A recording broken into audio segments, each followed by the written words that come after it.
today I've got Courtney from Aspire Performance. Yeah. Yep. Awesome. Okay, so Courtney, your favourite thing is nutrition, and that's what you specialise in. Yep. I think everyone loves food. So, what drew you to nutrition, and how long have you been doing it for? I've been doing it since 2019. I finished studying 2018.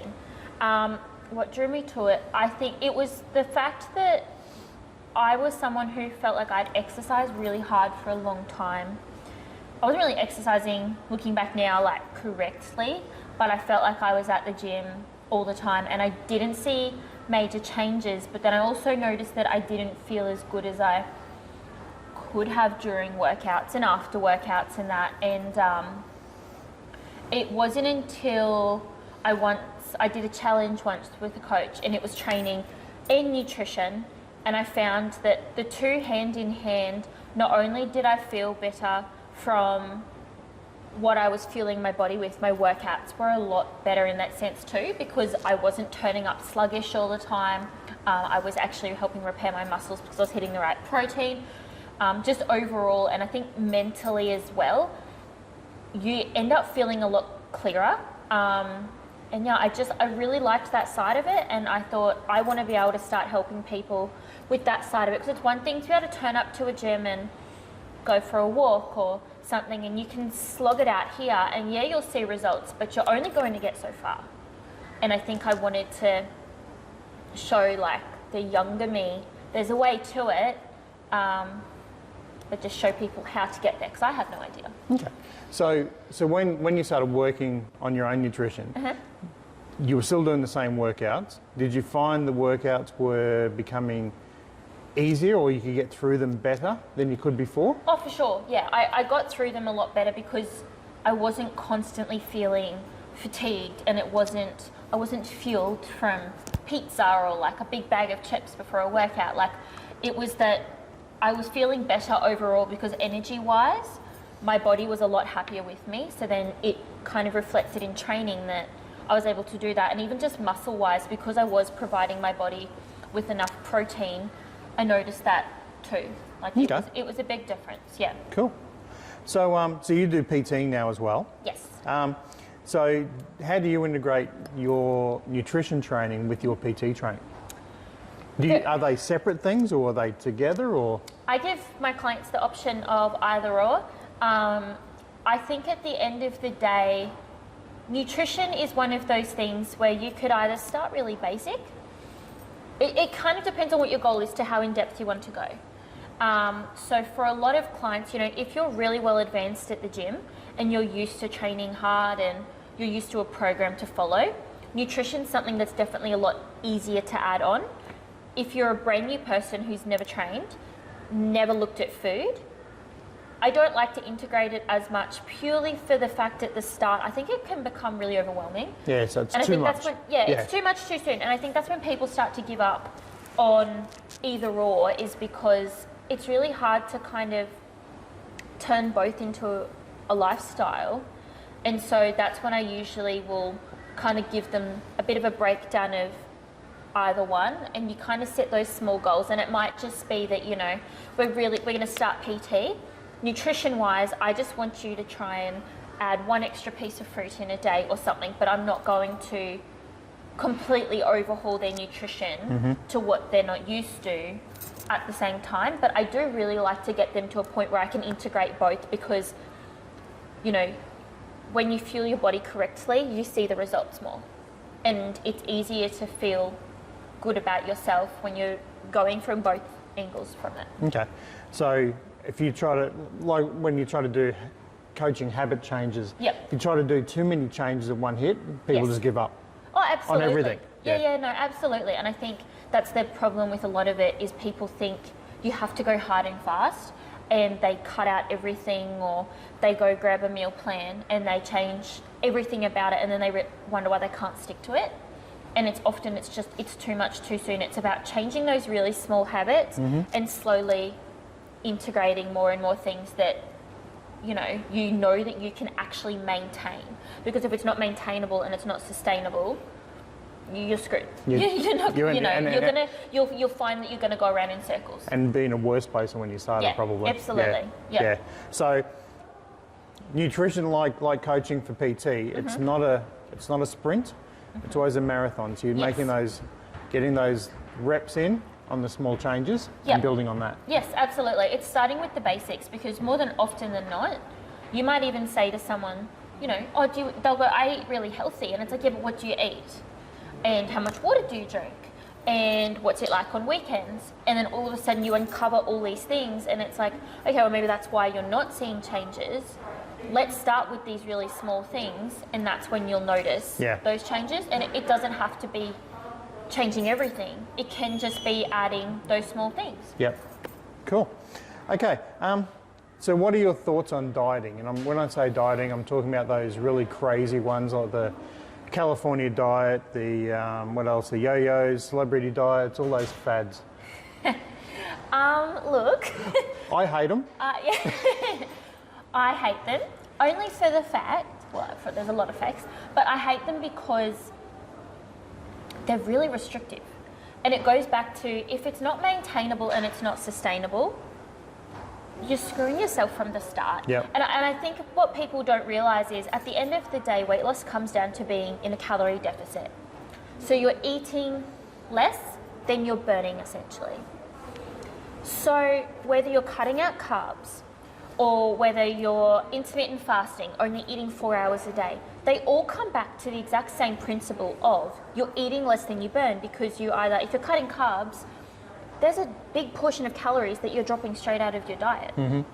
If you're intermittent fasting, well, yeah, it'll work, because you're cutting down the time you can eat. You can't eat, 50 million calories in such a short window. So it comes down to that. And I think, people, when they find something that works for them, they're very passionate about it, and that's great. And they'll tell everyone, oh, but don't listen to them. I did lose weight on it. Well, of course you will. You've put yourself in a calorie deficit. But can you still go out for dinners and birthday parties and go on holidays? Can you fit into your lifestyle? And maintain that? Is it actually a lifestyle? And you know what? If you can maintain that, good on you, but it's a really small population. And that's why a lot of people then fail, is because they can't maintain it, so they go back to binge eating because they felt like they've been restricted for so long. And it's that constant yo-yo of, I'm going to go really hard and fast, and I'm going to cut this out, and I'm going to do this. And that's not necessarily the case. It could be that you like Coke, for example, and you drink a Coke or 2 Cokes. You might drink, I worked with someone who had a couple a day of just normal plain Coke, and she cut out the soft drink and just changed it to water. And it wasn't anything major, but she already saw such big changes, because that's just extra calories added in. So it's not necessarily about cutting out food groups or doing that. You're not going to feel better. Yeah. And it could also be that, yes, you lost weight, but what was your energy like? Did you cut out so many carbs that you were constantly fatigued and you weren't recovering properly? Like, I'm sorry, but how does that make you feel good? You know what I mean? Like, you've got to start with the basic things and go back to, do I think I could do this for the rest of my life? If you couldn't, there's a reason. Yep.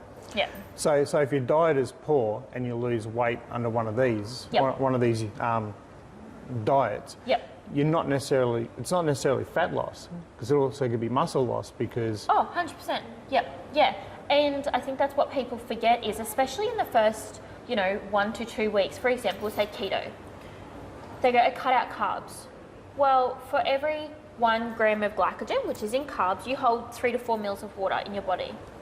So if all of a sudden you go from eating, say, 300 grams of carbs a day, which is, times that by 3 to 4 mils, to nothing, well, yeah, your body's going to look great, because you don't have that extra water. Yep. So that's why people go, oh, I lost weight so quickly. It's like, well, you didn't. That wasn't actually fat. And like you said, it can also sometimes be muscle. And I think there's that big misconception. And if you go by, I always say, the faster you lose it, the quicker you'll gain it. If it's taken you 6 months to lose that weight, it'll more than likely you know, depending on the circumstance, if you don't go crazy, it would take about 6 months plus to gain that exact amount back. So if you can lose it in a month, you're probably going to gain back even more in a month. Do you know what I mean? Yeah. So I think Which that's is the yo-yo style. So you lose it and then you gain it and gain a little bit more, and you lose it and gain a little bit more. Yeah, for sure. And I think people want the quick, easy fix, but you didn't gain weight quickly.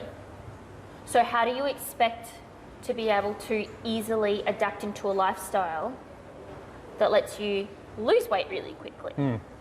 And that's what people always want. They gain the weight over 12 months, 2 years, 5 years, and all of a sudden it's New Year's. They've made the resolution, I'm going to lose weight. Yep. And they expect to lose what they've put on over the last 5 years in 2 months. Yes, and it's which not is maintainable. unsustainable. No, absolutely. And I think a lot of people, even now with, say, COVID, for example, the amount of people who are working from home, and then you have, obviously, gyms were shut for quite a while, and the one thing is, I've gained all this weight since the start of last year. I really want to get back to it, say, now by Christmas. And it's like, well, for us, that's, you know, that's 4 months away. But that's what you gained in over a year and a half, and you want to lose that in 4 months. And like I said earlier, too much too soon is very overwhelming for people. So it's like, you know, you might go, okay, so I've got 4 months. Well, all of a sudden, I'm going to have to adapt coming to the gym and doing exercise more than once a week and a proper workout, not just walking on the treadmill. And I'm going to have to all of a sudden change all my food.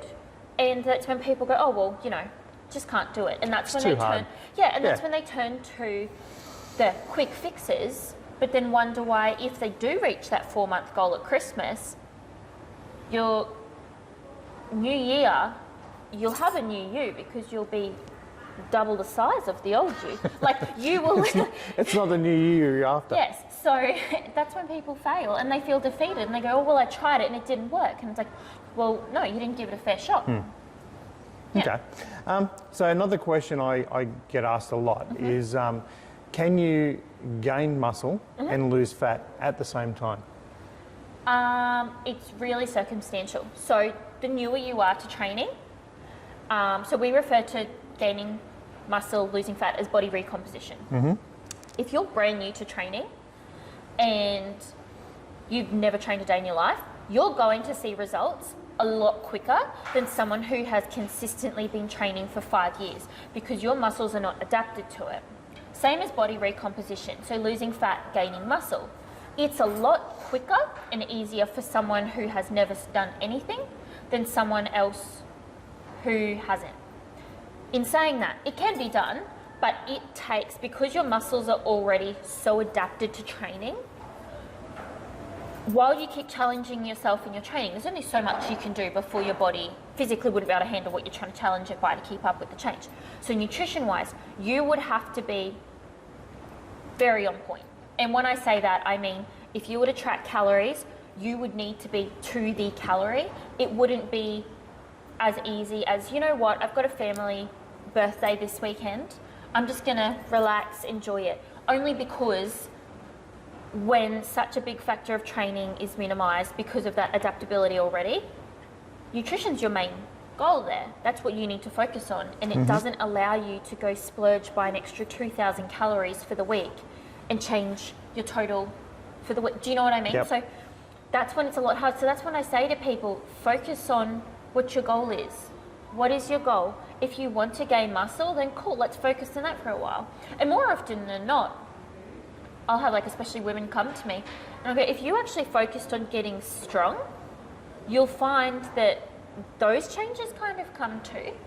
Because if you're actually training properly, your muscles are used in a way that you'll also burn more calories. Yeah. So it is a lot harder, but I like to say try and choose one to see better results. Choose one goal, because you're going to end up feeling more defeated if you don't see that full body composition, because muscle doesn't come as quick as people think it does. Oh no, I totally agree with that. Yeah, so focus on one target and the other one will come along with it. Yeah, so if you want to gain muscle, cool, you know, you do need, at the end of the day, to gain muscle at a quicker rate, it really does help to be in a calorie surplus, so eating more than you burn essentially. Yep.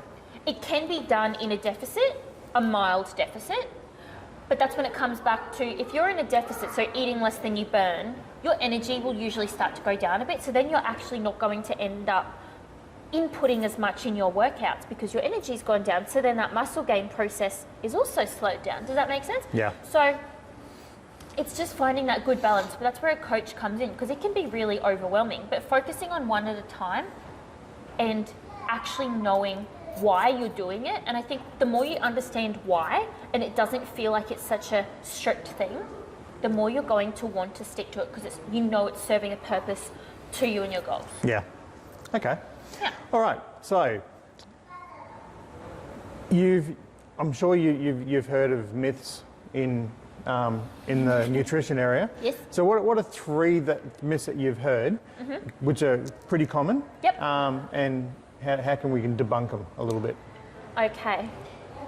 First one would be what I said earlier, that cutting out carbs is the best way for weight loss. You know what, like I said, yep, you'll lose water weight. Yep, it puts you in a calorie deficit. Is it the best way? I mean, no, absolutely not. Your body actually needs a certain amount of carbohydrates to function the correct processes. Like the brain. Like the brain. So there's certain things that your body actually needs it. So that's where it comes in of, you know, for example, the keto diet. I hate it because it can be used correctly in a way. So just say I said to you, your goal is 2,000 calories, and I want you, these are your macronutrient targets, so protein, fat, and carbs. Your main macro that you want to get is protein.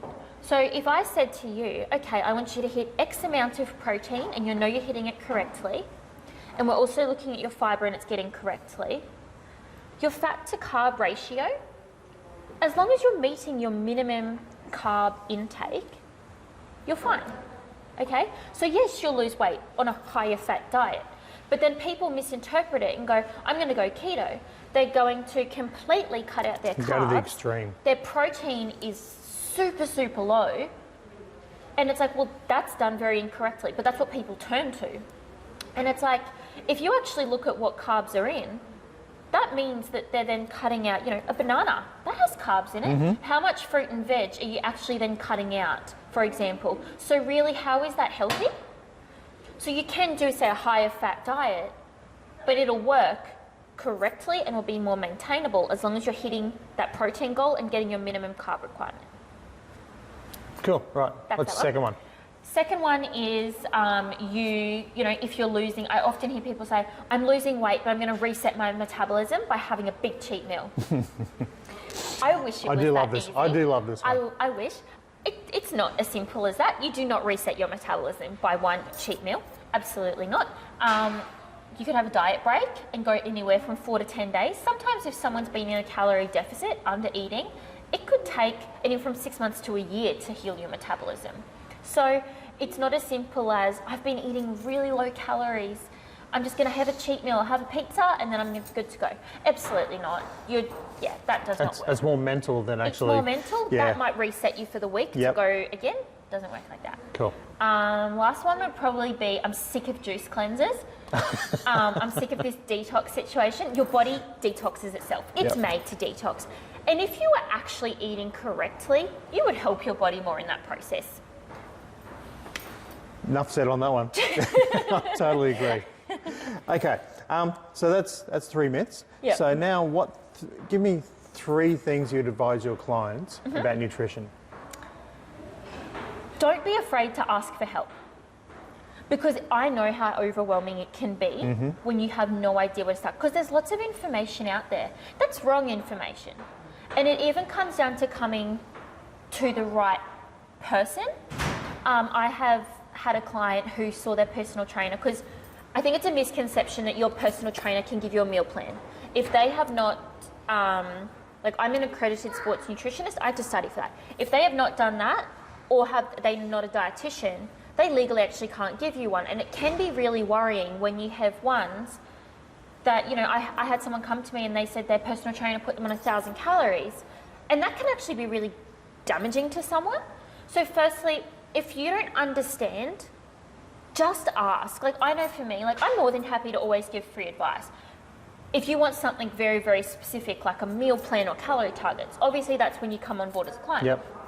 But do your research and actually get help before you start, because I didn't do that at the start, and I feel like I put myself back by a couple of years because I tried to do it on my own for so long and kept failing.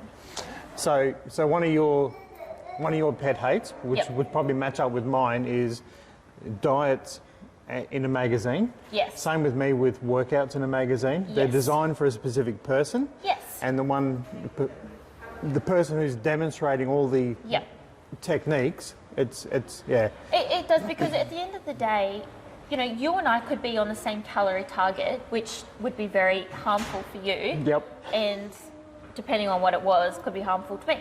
But it's supposed to be, if you are actually getting help from someone who's properly qualified, it's looking at more than just why you are currently at your situation and how to get to where you want to be. Because there's more factors than, you know, if you came to me and said, I haven't been losing weight, it's really easy for me to go, oh, just cut all your calories. But what are the reasons? How long have your calories actually, like, what is it? How long have you been eating the calories that you're on? Mm-hmm. Are your hormones okay? Have you actually had your bloods checked? What's your energy like? Your sleep like? There's so much more to it than just, like, I know for me, legally, I have to put my clients through a health screening. And that includes sometimes getting blood tests, referring them off to someone else before they come back to me.